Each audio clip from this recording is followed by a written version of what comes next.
አቶ ገዱ አንዳርጋቸውም ከተናጋሪዎቻችን መካከል ናቸው። አቶ ገዱ አንዳርጋቸው እንግዲህ ብዙዎቻችሁ ታውቀዋቸዋላችሁ። በከፍተኛ የመንግስት የተለያዩ ኃላፊነቶች ላይ ሰርተዋል። ከቅርብ ጊዜ ወዲህ ደግሞ በአገሪቱ ውስጥ በተለያዩ ህብረተሰቦች ላይ የሚፈጸመውን ግፍ በመቃወም የአገዛዙን ጭካኔ በስፋት በመግለጽ ከልምዳቸውና ከተመክሯቸው የተነሳ በርካታ ግንዛቤ የሚያስጨብጡ ጽሁፎችንና ቃለምልሶችን በመስጠት ላይ ናቸው። በአሁኑ ወቅት በአማራ ህዝብ ትግልም ውስጥ የበኩላቸውን ተሳትፎ እያደረጉ ያሉ ፖለቲከኛ ናቸው። በጣም እናመሰግናለን ጥሪያችንን ተቀብለው አቶ ገዱ በዛሬው ዕለት ጦርነት እንዴት ሊቆም፣ ሰላም እንዴት ሊመጣና አገዛዝ እንዴት ሊያበቃ እንደሚችል የበኩሉን ሐሳብና ምክር ሐሳብ ሊያቀርቡ ስለተገኙ 10 ደቂቃ አሉት፣ መቀጠል ይችላሉ። አቶ ገዱ አንዳርጋቸው። በጣም አመሰግናለሁ።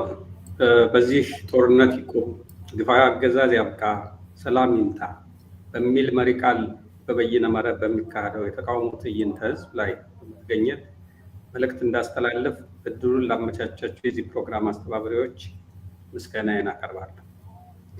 በዚህ የተቃውሞ ትዕይንተ ህዝብ የማስተላልፈው መልእክት የግሌ እንጂ የሆነ ድርጅት ወይም ስብስብ አለመሆኑን አስቀድሜ መግለጽ እወዳለሁ።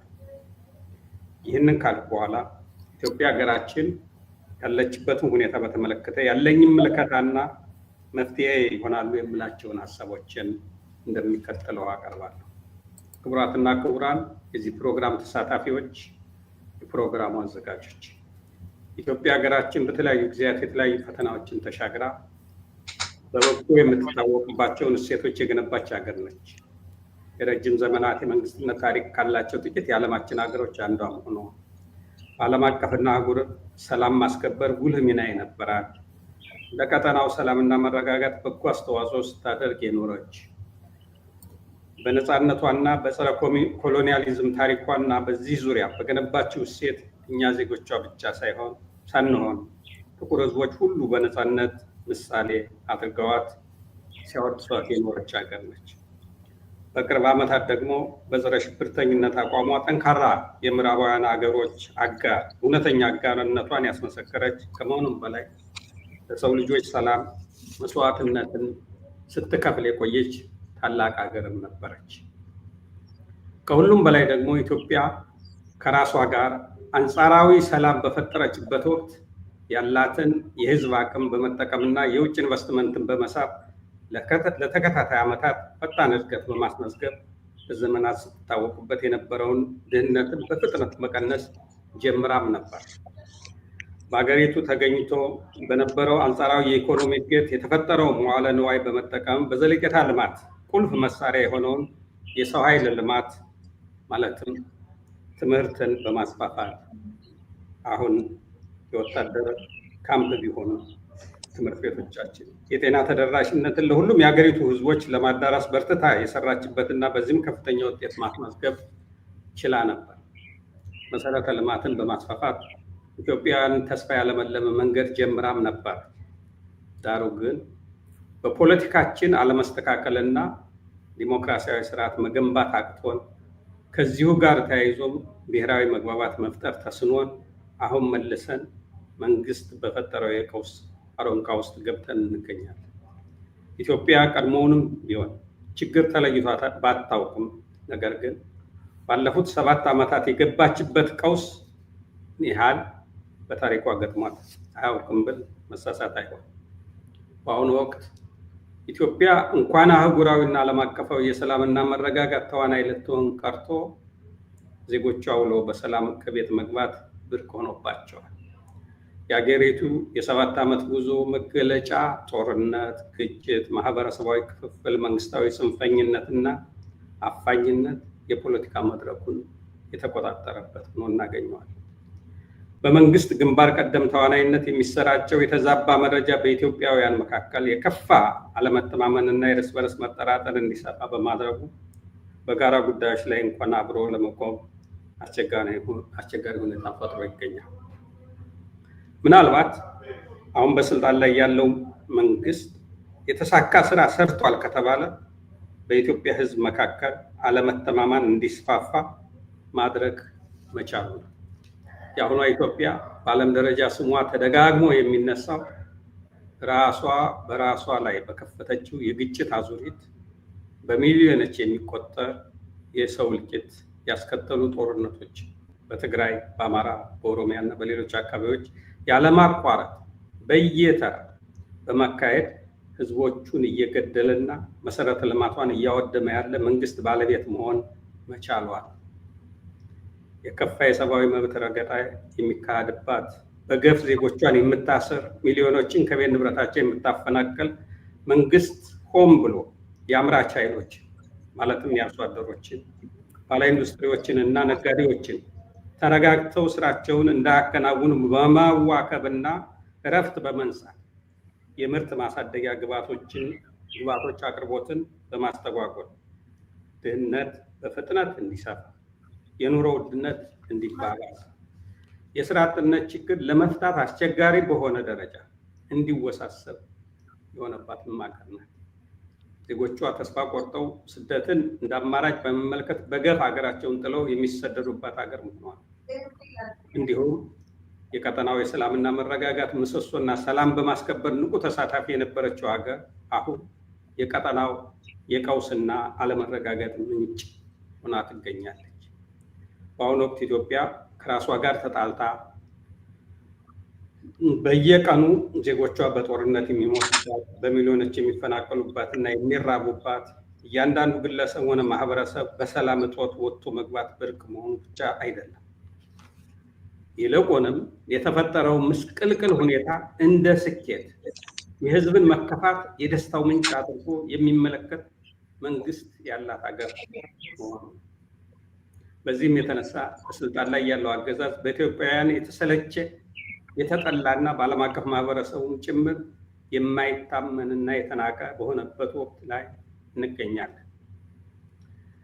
የኔ የቀድሞ ጓደኞቼ በሁሉም መስክ ተባብረን የሰበርናትን ሀገር በሐሰት ፕሮፓጋንዳ ሊጠግኗት፣ ኢትዮጵያ በታሪኳ ይህን የመሰለ ሰላም አግኝታ አታውቅም፣ በድህነትና ስራ አጥነት ምስቅልቅል ባለ ሁኔታ ውስጥ ህዝቧ በመከራ እየማቀቀ የሚኖርባትን ሀገር እርገቷ ታምር ነው ወይም መራክል ነው ይሉታል። የሚገርመው ነገር ደግሞ እየራበው ያለን ህዝብ ከፊታቸው አስቀምጠው ማየት ተስኗችሁ ነው እንጂ በሚገርም ብልጽግና ውስጥ ናችሁ ብለው ለማሳመን ሲጥሩ መታየት ነው። የሀገር ክብር መገለጫ ተደርገው የሚቆጠሩትን እንደ መከላከያ የመሰሉ ተቋማትን አዋርደው ወደ ሚሊሻነት ቀይረው ከወገኑ ጋር እያዳሙ ይህን የመሰለ መከላከያ ሰራዊት አገሪቱ ኑሯት አያውቅም ብለው ሊያሳምኑ ሲሞክሩና በተቆጣጠሯቸው ሚዲያዎች ሲያስተጋቡ ማየት የሚገርም ነገር ነው። እርግጥ ነው አገዛዙ የፈጠራቸው በጣም ጥቂት የተመቻቸው ሰዎች መኖራቸው አይካድም። ሲሰሩ ሳናያቸው በድንገት ቢሊዮነር የሆኑ የዚህ አዲስ ገዢ መደብ አባላት እና በዙሪያው የተሰባሰቡ ጥገኞች መኖራቸው የታወቀ ነው። እነዚህ ከህዝቡ የተነጠሉ የብልጽግና ደሴት ነዋሪዎች ምናልባት የራሳቸው ጩኸት መልሶ እያስተጋባባቸው አደንዝዟቸው ካልሆነ በስተቀር እውነታው ግን ኢትዮጵያ ውስጥ ህዝቡ በመንግስቱ ተስፋ ቆርጦ ብሶቱ ሊፈነዳ ጫፍ የደረሰበት አሳሳቢ ሁኔታ ላይ እንገኛለን። ይህ ብሶት ያንገፈገፈው ህዝብ በድንገት ተነስቶ ከቁጥጥር ውጭ ከመውጣቱ በፊት ኃላፊነት ያለባቸው አካላት ሚናቸውን መወጣት ይኖርባቸዋል የሚል አስተያየት አለ። በዚህም መሰረት በእኔ በኩል የሚታዩኝን 5 የመፍትሄ ሀሳቦች ከዚህ ቀጥያለሁ። አንደኛ፣ በአሁኑ ወቅት አገሪቱን የገጠማት ሁለንተናዊ ችግር እጅግ የተወሳሰበ በመሆኑ በስልጣን ላይ ያለው አገዛዝ ብቻውን የተፈጠረውን ቀውስ ሊፈታው አይችልም። የኢትዮጵያ ችግር ከብልጽግና አገዛዝ ቁጥጥር ውጭ በመሆኑ ሊፈታው ስለማይችል ሌላ አማራጭ መፈለግ የግድ የሚል መሆኑን ኢትዮጵያውያን መግባባት ይኖርባቸዋል። ሁለተኛ፣ በስልጣን ላይ ያለው አገዛዝ በኢትዮጵያ ህዝቦች ዳር እስከ ዳር የተጠላና የመንግስትነት ቅቡልነቱ ወይም ሌጂቲሜሲ ተሟጦ ያለቀ በመሆኑ በስልጣን በሚቆዩባቸው ጊዜያት የባሰ ቀውስ ስለሚፈጠር አገሪቱን ከአደጋ ለመታደግ ስልጣኑን እንዲለቅ ጠንካራ ግፊት መደረግ አለበት። ለዚህም መላው ህዝብ በቃ ሊለው ይገባል። ሶስተኛ ህዝቡ በአገዛዙ ላይ በሚፈጥረው ከፍተኛ ግፊት ተገዶ በአገሪቱ በተለያዩ አካባቢዎች በተለይም በአማራና በኦሮሚያ የከፈተውን ጦርነት እንዲያቆም ያጣውን ቅቡልነት በወታደራዊ ኃይል ለማስመለስ ሲል ህዝቡን እንዲጨፈጭፍ ያሰማራውን ሰራዊት ወደ ካምፕ እንዲመለስ በማድረግ በአንድ በኩል ህዝቡ እየደረሰበት ካለው መከራ ወጥቶ እፎይታ እንዲያገኝ፣ በሌላ በኩል ደግሞ ለተከታታይ 5 ዓመታት ከወገኑ ጋር በመዋጋት ከፍተኛ ስብራት የደረሰበት የመከላከያና ሌሎች የጸጥታ አካላት ከየመንደሩ ወጥተው ከተሰማሩበት ዓላማ የለሽ የጥፋት ተልዕኮ እንዲገላገሉ ማድረግ። አራተኛ አገዛዙ በህዝብና በሀገር ላይ የሚያደርሰው ጭቆናና የጥፋት አካሄድ በመቃወም በተለያየ መንገድ እየታገሉ ያሉ ኃይሎች በሙሉ ከጎንዮሽ እርባና ቢስ መጠላለፍ ወጥተው በመተባበር በአገዛዙ ላይ የተጠናከረ ግፊት በማድረግ የበኩላቸውን ሚና መጫወት ይኖርባቸዋል። አምስተኛ አገዛዙ በፈቃዱም ሆነ ተገዶ በሚፈጠረው የተኩስ አቁም ስምምነት ላይ በመመስረት አካታችና ሁሉን አቀፍ የሽግግር ስርዓት በማቋቋም ተገቢውን የቅድመ ዝግጅት ስራዎችን በማከናወን ስልጣን ወደ ህዝብ እንዲገባ ማድረግን ዓላማ ያደረገ ትግል መቀጣጠል ይኖርበታል። ስድስተኛ ጦርነት እንዲቆም፣ ግፋዊ አገዛዝ እንዲያበቃ፣ ሰላም እንዲመጣ የተጀመረውን ትግል ዳር ለማድረስ መላው ህዝብ ማንንም ሳይጠብቅ በተነሳሽነት መንቀሳቀስ ይኖርበታል።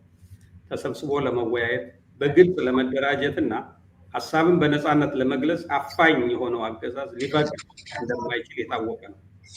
በመሆኑ ማህበራዊ ሚዲያዎችን ጨምሮ ሌሎች ዘመኑ ያፈራቸውን የኮሚኒኬሽን ፕላትፎርሞችን በመጠቀም ውይይቶችን በማካሄድ የአገዛዙን አፈና በመቋቋምና ለድል የሚያበቃ እንቅስቃሴ ማድረግ የሚሉ ሀሳቦችን አቀርባለሁ።